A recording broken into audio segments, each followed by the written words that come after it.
Hey goddess, what's up? It's Abiola and I'm here with my girl Tia. Hello. And we're having a goddess powwow in Key West, Florida. Just realized I was looking in the wrong place again, but I'm looking here now right at you.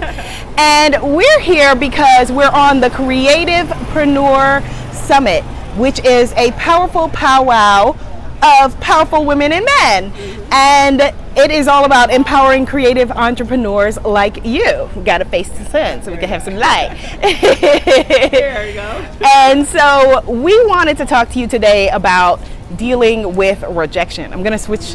Let me put this down so we can hear and chat with this goddess right this minute about dealing with rejection, which, as somebody who does her own thing, if you are choosing your own path in life, you are going to have a lot of rejection, whether you are a writer, whether you are a coach, a spiritual teacher, a healer, and actually just in general. And it can feel really personal when somebody is rejecting your work, because our work is us. And so it feels really like, I remember like a few years ago when I had sent the first manuscript of my last book to my editor, and they were like, not into, they were like, oh, all this, you still doing all this goddess stuff and you got to move away from it, and I remember the rejection really hurt me. Like, it felt personal. It felt like a rejection of me.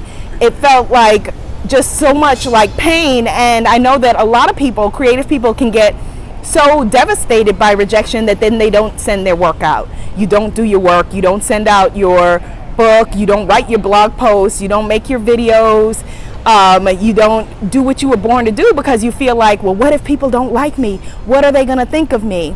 And I want to just offer you a different perspective. I had the experience last night here at the Creativepreneur Summit of, I was sharing with people my free version of my Chakras on Fleek meditation album.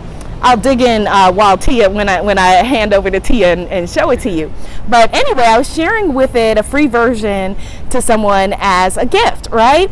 And I know that some people in certain religious faiths get really scared by when you talk about chakras and you talk about crystals and alignment and empowerment. It's really terrifying for them.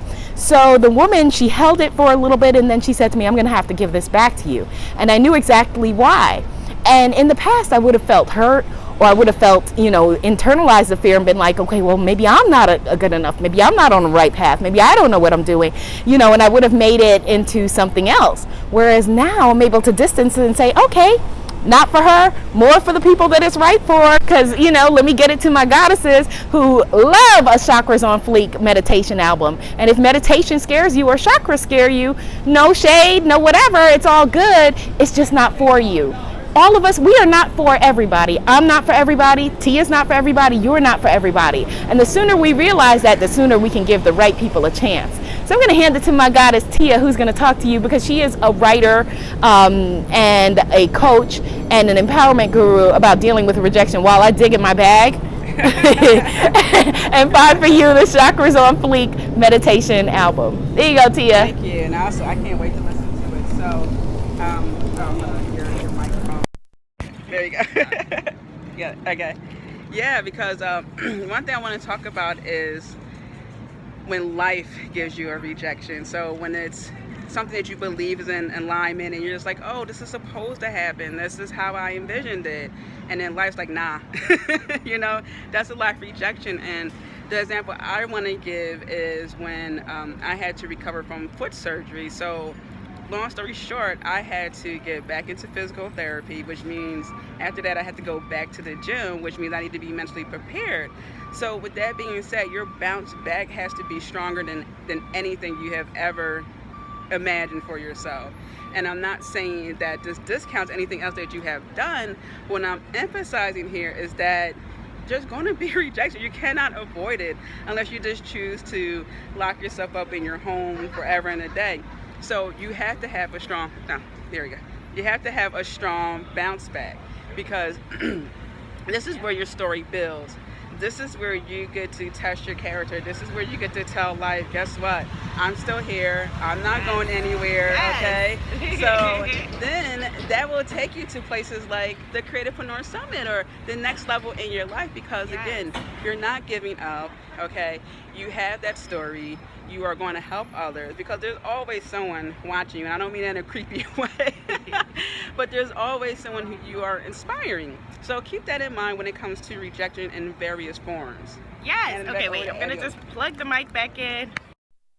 So, yeah. So if you are afraid of rejection, the only way to avoid it is to stay in your comfort zone. The only way to stay in your comfort zone is not to grow and to stay stuck where you are. That's not what we want. We want you. We want your gifts. So just like with my Chakras on Fleek meditation album, which you can get at chakrasonfleek.com, you are going to step into your alignment, step into your power by being willing to risk rejection. Put it out there. The right people will be magnetized to you. The wrong people will fall away from you. But either way, it is all exactly as it's supposed to be.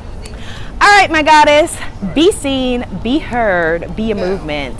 See you in the next video. Namaste. Yay, Key West.